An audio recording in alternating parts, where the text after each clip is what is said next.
টি-20 বিশ্বকাপে বাংলাদেশেরই গ্রুপে পড়েছে সাউথ আফ্রিকা এবং 10ই জুন নিউ ইয়র্কে সাউথ আফ্রিকার মুখোমুখি হবে টাইগাররা এবং সাউথ আফ্রিকা 15 সদস্যের টি-20 ওয়ার্ল্ড কাপ স্কোয়াড ঘোষণা করেছে। এইডেন মার্করাম প্রথমবার কোনো একটা আইসিসি ইভেন্টে সাউথ আফ্রিকার নেতৃত্ব দেবেন এবং কেন্দ্রীয় চুক্তিতে না থাকা দুজন ক্রিকেটার স্কোয়াডে রয়েছেন, কুইন্টন ডিকক এবং এনরিক নরকিয়া, দুজনকেই আসলে রাখা হয়েছে।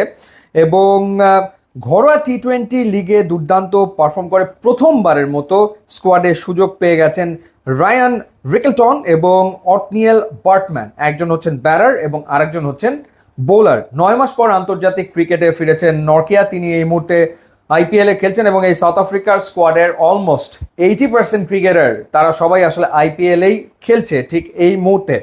যে দুইজন নতুন অর্থাৎ রিকেলটন, তিনি সবশেষ টি-20তে সর্বোচ্চ রান সংগ্রাহক ছিলেন, 10 ম্যাচে করেছিলেন 530 রান।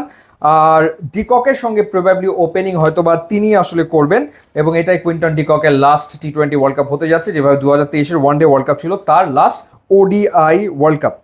আর বার্টম্যান, যিনি 31 বছর বয়সী পেসার, তিনি লাস্ট টি-20তে উইকেট নিয়েছিলেন 18টা, দ্বিতীয় সর্বোচ্চ উইকেট তিনি আসলে স্বীকার করেছিলেন। এছাড়া বোলিং ডিপার্টমেন্টে কাগিজো রাবাদা রয়েছে, জেরাল্ড কোয়েটজি রয়েছে, নরকিয়া রয়েছে। সো ফাস্ট বোলিং ডিপার্টমেন্ট তো ভীষণ রকম স্ট্রং। এছাড়া রিজার্ভ হিসেবে রয়েছেন নান্দ্রে বার্গার লুঙ্গি এনগিটি, এই দুজনকেও রাখা হয়েছে। স্পিনার 3জন, কেশব মহারাজ, তাবারের শামসি এবং বিয়ন ফোর্টুইন, এবং একমাত্র অলরাউন্ডার হিসেবে জায়গা পেয়েছেন মার্কো জেনসেন। সো এই হচ্ছে তাদের ওভারঅল বোলিং ডিপার্টমেন্ট। ব্যাটিংয়ের ক্ষেত্রে ক্লাসেন রয়েছেন, ডেভিড মিলার রয়েছেন, মার্করাম এবং ত্রিস্তান স্টাবস তিনি রয়েছেন, যারা প্রত্যেকেই আসলে আইপিএলে খেলছেন এবং শুধু খেলছেন না, আইপিএলে তারা অ্যামেজিং আসলে পারফর্ম করছেন।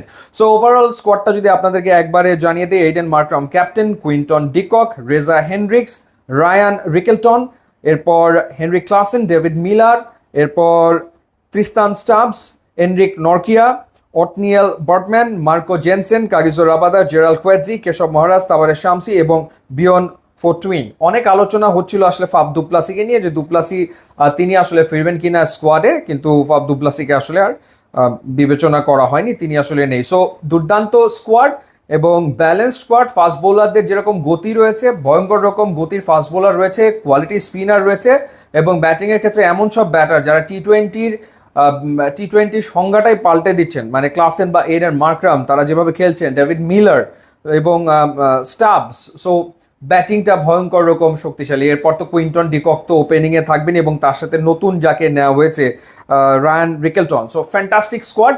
আমার কাছে মনে হয় যে ডেফিনেটলি ওয়ার্ল্ড কাপে দুর্দান্ত কিছু করতে পারে সাউথ আফ্রিকা। আপনি কি মনে করছেন জানাবেন।